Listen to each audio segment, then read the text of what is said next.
मैं वो हूं आसमां जिसके कदमों में सर झुकाता है। मैं वो हूं जिसके श्वास से सारा आलम जगमगाता है। मैं वो हूं जिसे देखने को सूर्य लंका आता है। मैं वो हूं जिसके नाम का बादल स्वर्ग पर डंका बजाता है। जब भी मेरी दासी है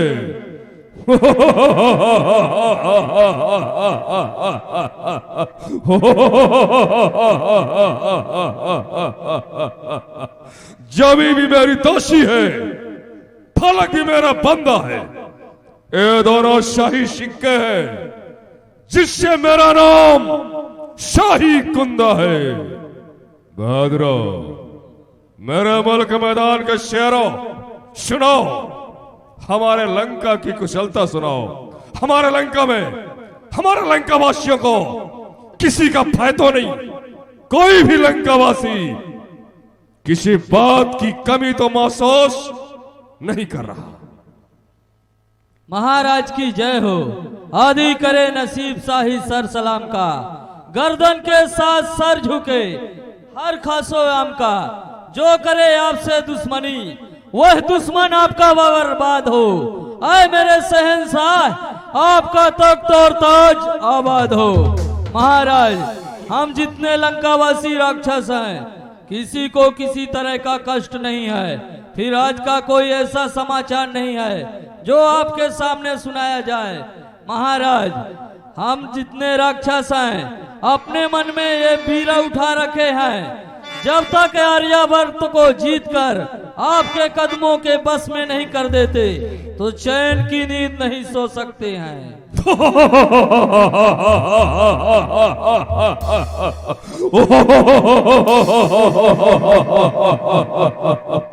भीमा, संसार का बच्चा बच्चा हमारे अधीन है।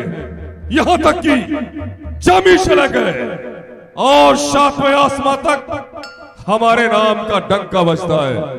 लेकिन अभी तक आर्यावर्त हमारी अधीनता स्वीकार नहीं किया। हमारे निश्चरों को बोलो आर्यावर्त की ओर बढ़ जाए और सारे आर्यावर्त को खून से भिगो दो, आग लगा के जला दो, ताकि आर्यावर्त हमारी अधीनता स्वीकार करने के लिए मजबूर हो जाए। और हाँ, ड्योढ़ी में जाओ, जो भी समाचार हो हमारे पास तक लेके आओ। अरे मेरे भैया रे, अरे रे मेरे भैया। ओ भतीजा, अरे यहाँ भी आ गई साफ करने। अबे तय बचे है भैया।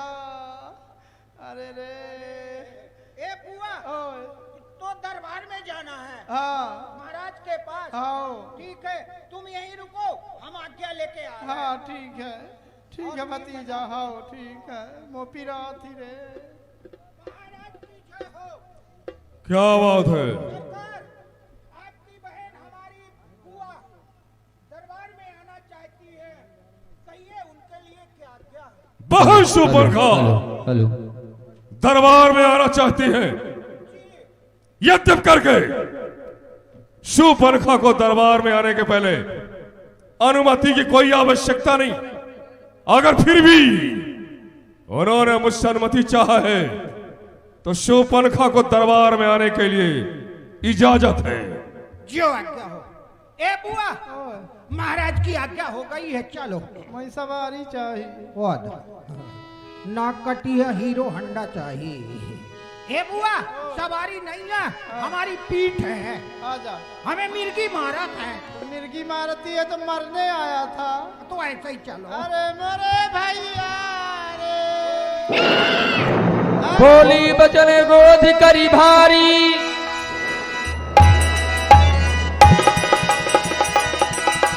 देश कोश के सूरत विसारी। भैया रे। ये क्या? क्यों अबस गमगीन है तू? हुआ क्या? क्यों अबस गमगीन है तू? कौन सा है गम तुझे? हर तरह हम शीरा मेरी रखते हैं हम खुश तुझे अब शराने राक्षा हो मेरा हर सिमतराज ऐश मेरे यहेद में ऐ पहना क्या गम तुझे माली हसमत कितना मेरा जहो जलाब जानता आफत का परकाला हरे काला मुझे बहन शोपन खा संसार का बच्चा बच्चा हमारे गुलाम है लोकपाल दिक्पाल हमारे अधीन है 33 करोड़ देवता हमारे अधीन है मृत्युलोक का हर प्राणी महाराजा रावण को खूब जानता है लेकिन धरती के गोद में कौन सा मां का लाल पैदा हो गया जो कि हमें भूल गया और तुम्हारे साथ ऐसा व्यवहार किया एक बार सिर्फ एक बार उनका नाम और पता बता दो उसकी ऐसी दुर्गति करूंगा कि मरने के बाद दोबारा धरती में जन्म लेने का साहस नहीं करेगा कौन है वो अरे अभिमानी तू तो अपने मस्ती में मस्त है रे तुझे क्या पता कि हमारे राज्य में क्या हो रहा है। अरे भैया तुम्हारे रहते मेरी ये दशा हो गई भैया तुम्हारे सर पर काल मंडरा रहा है अभी भी पूछ रहे हो भैया तुम्हें पता नहीं है।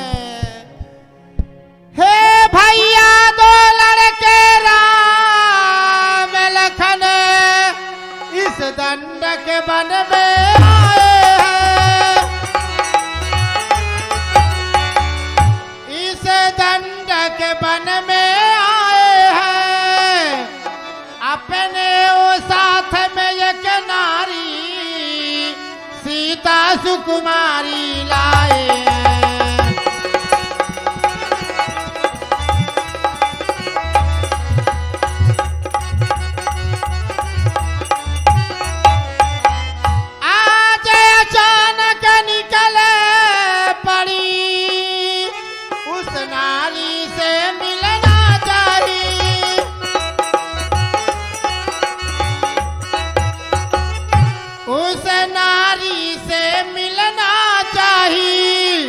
इतने में छोटा तापस ने मुझसे कुछ छल करना चाहिए।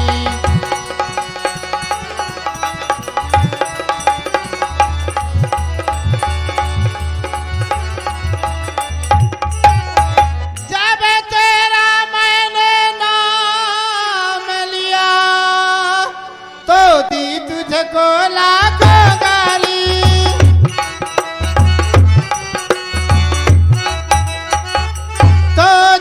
तुझको लाखों गारी इतने में छोटा तापस ने वह मेरी नाक काट डाली।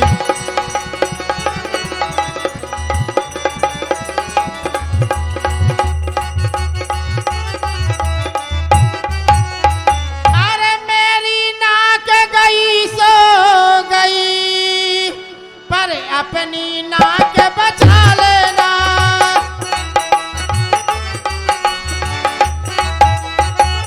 पर अपनी नाक बचा लेना यदि जग में ऊंची नाक नहीं तो नकटा नाम धरा लेना।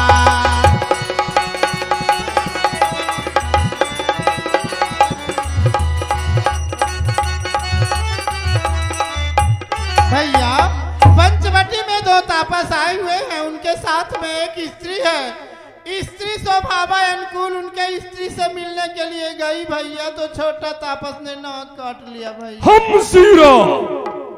हम शीरा तो गमनाक रहो मैं उनकी नाक न रखूंगा भेजा नथुनों के राय करूं मिर्चों की नाक उन्हें दूंगा। एक नारी की नाक उड़ाने से होती है धाक नहीं ऊंची एक अवरा पर शस्त्र चलाने से होती है थाक नहीं ऊंची।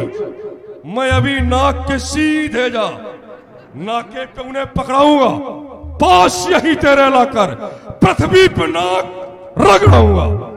पल करे तो उनके नाक छेद नाके नकील डलवा दूंगा। मौत का नाका दिखलाकर यमपुर की राह पठा दूंगा। ये पृथ्वी पाताल लोग मेरे पिनाक ने जीते हैं। बकरी और शेर मेरे भैंसे एक घाट पे पानी पीते हैं, पर समाचार ये दुराचार आखिर क्यों खरदूषण से नहीं कही? उनका तो वही अखाड़ा था, उन कुलभूषण से नहीं कही। बहन सुपनखा, अगर नाक कान कटने की सूचना हमारे भाई खरदूषण को बताई होती, वो खुद जाते और इस अपमान का बदला चुकाते। लेकिन समय का ख्याल न करके हमारे पास चली आई, जबकि दुनिया में कोई भी हो महाराजा रावण का शत्रु ज्यादा समय तक सांस नहीं ले सकता। और तुमने हमारे शत्रु को जिंदा रहने का मौका दिया। खरदूषण को सूचित क्यों नहीं किया? गई भैया, बताई भैया। तो क्या वो गए नहीं? सब मर गए भैया रे, असंभव। सब मर गए रे, अरे मरे भैया। खरदूषण तिसरा कर गाता, सुन दस शीस जरे सब गाता। तो क्या हमें जिस समय का इंतजार था, जिसको स्वर्ग से धरती में लाने के लिए मैंने इतना बड़ा पाप अत्याचार किया, सारी धरती को मैंने खून से भिगो दिया, वो आ गया। हाँ, ठीक है, इसके बारे में फिर सोचूंगा। इस समय पर सुपर्णखा को समझाना होगा। बहन भैया, तुम चिंता मत करो। जिन तपस्वियों ने तुम्हारे नाक को काटा है, महाराजा रावण को चुनौती दिया है। चुनौती अर्थात इस त्रैलोक विजेता रावण को एक तुच्छ मानो, युद्ध के वास्ते प्रचारा है, और उसकी ललकार का जवाब हम जरूर देंगे।